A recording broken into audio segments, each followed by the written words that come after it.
Hello, my dear learners. नमस्कार and welcome to this channel. I am Rakesh.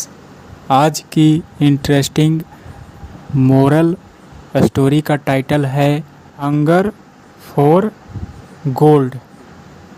It means hunger का मतलब भूख, for के लिए, गोल्ड मतलब मेटल, धातु के रूप में सोना जिसे कहते हैं, यानी कि सोने की भूख, आभूषण की भूख यू कैन से कह सकते हैं.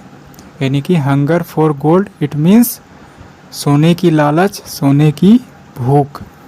सोना एज अ मेटल के रूप में कहा जा रहा है. Let's begin the first paragraph. I am going to read and translate into Hindi. Alexander was a dominant emperor. Dominant emperor it means कहा जा रहा है कि अलेक्जेंडर क्या थे. Was a dominant. Dominant it means effective, potent, शक्तिशाली, प्रभावी. इम्परर का मतलब सम्राट.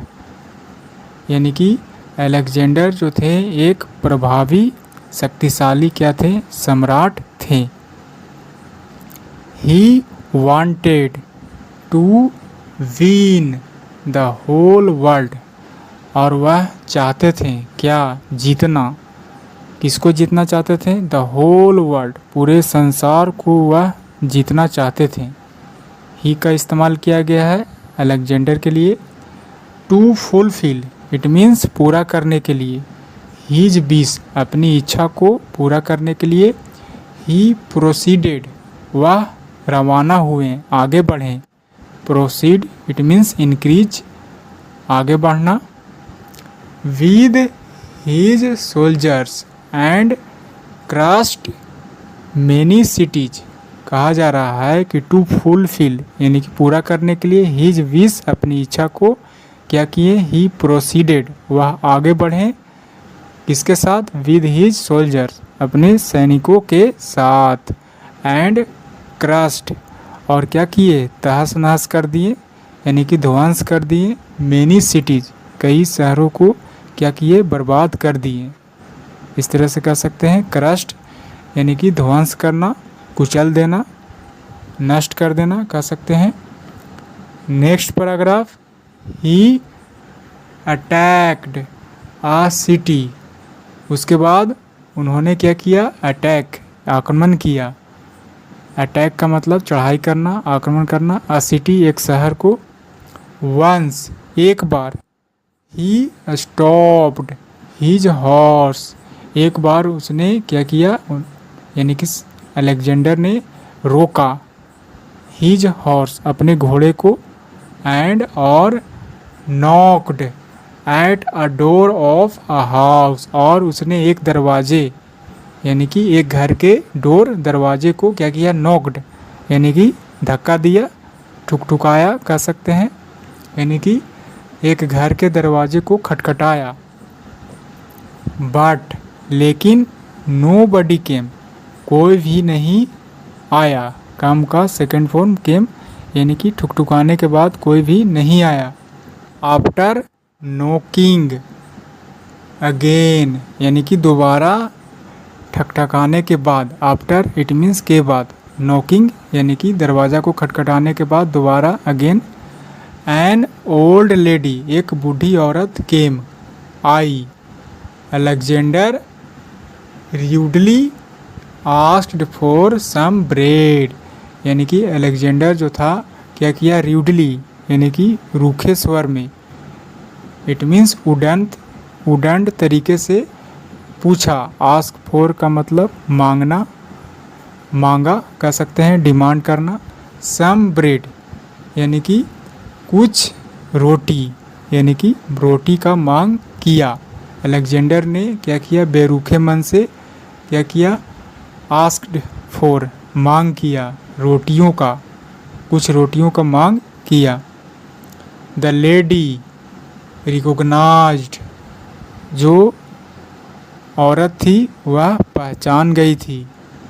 रिकॉग्नाइज का मतलब फिर से पहचानना, हिम उसे, अलेक्जेंडर को, एज अलेक्जेंडर यानी कि उस पुरुष को पहचान गई थी एज अलेक्जेंडर के तौर पर यानी कि के रूप में।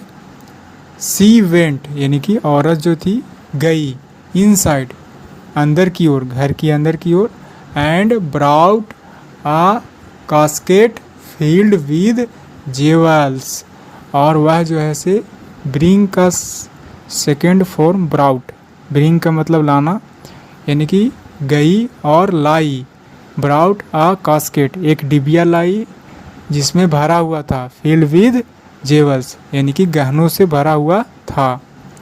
अलेक्जेंडर एक्रीमोनियसली सैड, अलेक्जेंडर ने एक्रीमोनियसली चिड़चिड़ापन मन से यानी कि बेरुखी मन से कहा, व्हाट इज दिस, यह क्या है। अलेक्जेंडर ने बेरुखे मन से, र्यूडली कह सकते हैं, उसने अभद्र तरीके से कहा, व्हाट इज दिस, यह क्या है। I had asked for some bread, मैंने मांगा था, क्या, रोटियां मांगा था, कुछ रोटियां मांगा था। बट लेकिन, व्हाट यू हैव ब्राउट, यह क्या तुमने लाया, यह व्हाट यू हैव ब्राउट यानी कि जो तुम लाए हो यह क्या है, जेवल्स, यह तो गहने हैं, यानी कि मैंने रोटियां मांग किया था लेकिन तुम जो लाए हो, व्हाट यानी कि जो, यू हैव ब्राउट जो तुम लाए हो वह तो गहने हैं। The lady seriously said, lady ने गंभीरतापूर्वक कहा, I know you are Alexander, मुझे पता है कि तुम क्या हो, अलेक्जेंडर हो, कि तुम क्या हो, यू आर अलेक्जेंडर, तुम अलेक्जेंडर हो। Your hunger is not for bread, तुम्हारा जो भूख है रोटी के लिए नहीं, बट फॉर गोल्ड, सोने के लिए है, यानी कि तुम रोटी के भूखे नहीं हो, तुम गोल्ड, आभूषण के भूखे हो, ऐसा लेडी ने कहा। If your hunger had been for bread, यदि तुम्हारा भूख हुआ होता, रोटी के लिए हुआ होता, यहाँ पर कंडीशनल सेंटेंस है, you wouldn't have been here to snatch the others bread, यदि वास्तव में तुम्हारा भूख जो है रोटी के लिए हुआ होता तो तुम कभी भी नहीं यहाँ होता। स्नैच छीनने के लिए, स्नैच इट मीन्स छीनना, छीनने के लिए, द अदर्स ब्रेड दूसरे की रोटी को छीनने के लिए यहाँ पर नहीं हुआ होता, ऐसा उस औरत ने कही।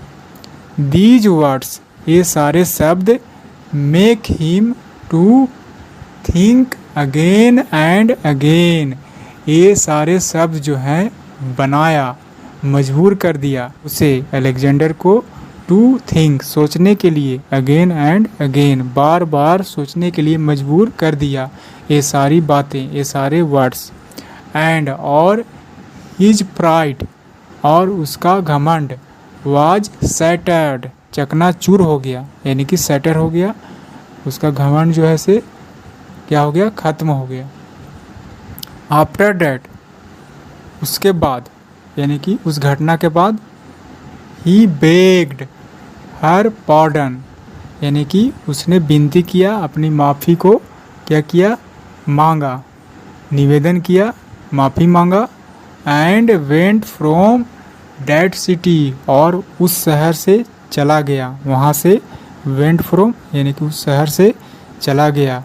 Without taking anything, without it means के बिना, एनीथिंग, टेकिंग इट मीन्स लेते हुए, एनीथिंग कुछ भी, यानी कि बिना कुछ लिए वहाँ से, उस शहर से क्या हो गया, चला गया। So this is the story I finished. And what is the moral of this story? Well, pride hath a fall, pride hath a fall, it means अभिमान का क्या होता है, अंत होता है। प्राइड का मतलब अभिमान, घमंड का जो है से अंत होता है, घमंड का अंत होता है। This is the phrase in Hindi meaning